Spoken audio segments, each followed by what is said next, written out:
Do y'all remember when PewDiePie was on South Park? It was 2014. Let's Plays were king on YouTube. Everyone and their fucking father was playing the newest video game, preferably horror game, like Five Nights at Freddy's, Fantasia? Or Amnesia. And most notably, in the world of YouTube, PewDiePie was the most subscribed YouTuber. And with South Park being quick to hop on any new trends and give their political intake of it, PewDiePie was perfect to not only be made a subject on the episode, but appear on the episode.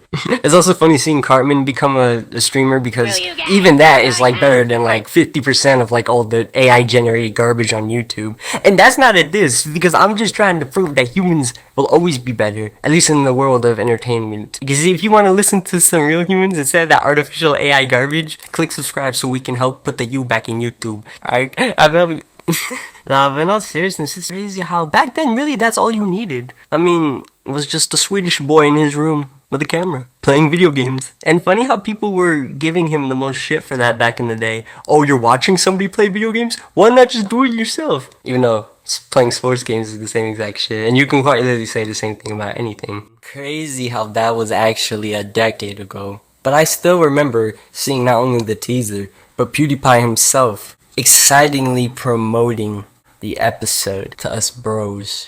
I'm old enough to remember when PewDiePie used to start videos like, how's it going, guys? My name's PewDiePie. Or really just when he used to even play video games. Still remember the day my sister introduced me to Smosh even, and then PewDiePie, and then the whole fuck ton of others. Being the most subscribed channel is never a permanent placement. It's just a matter of fact. But at the time, seeing PewDiePie on South Park really was a nice indication of how the celebrity status of a YouTuber would become in the future.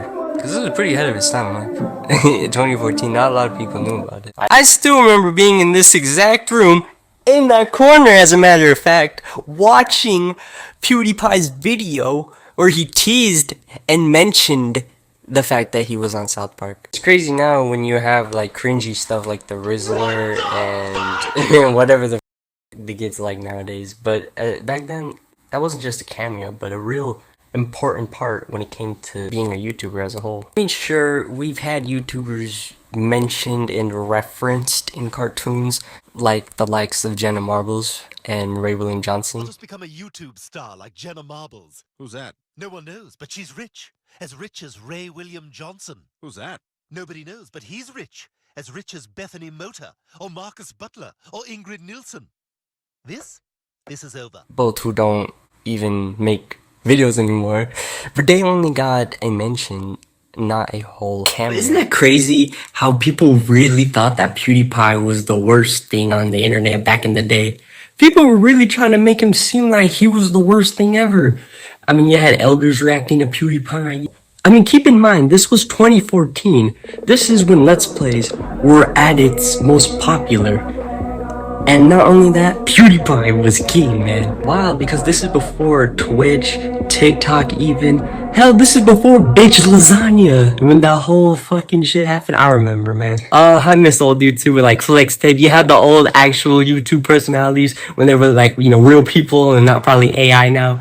But I can promise you guys, if you guys subscribe, I will hit you with not just human content, good human content. No cringy AI Rizzler type shit like the rest, alright? I can't guarantee it's the best, but I think it's better at least. Let's put the you back in YouTube. Might be very hard, but we can do it. Both it's just like PewDiePie. And crazy how in his song he mentioned that through all the pain and controversy, we've been by his side. But literally within like a week of that, the whole church Chrysler shooting happened where the shooter disgustingly said sub to PewDiePie before shooting up the place, and that obviously resulting in PewDiePie himself putting an end to the sub to PewDiePie meme. I couldn't even imagine how it would feel to even be in his shoes with something like that.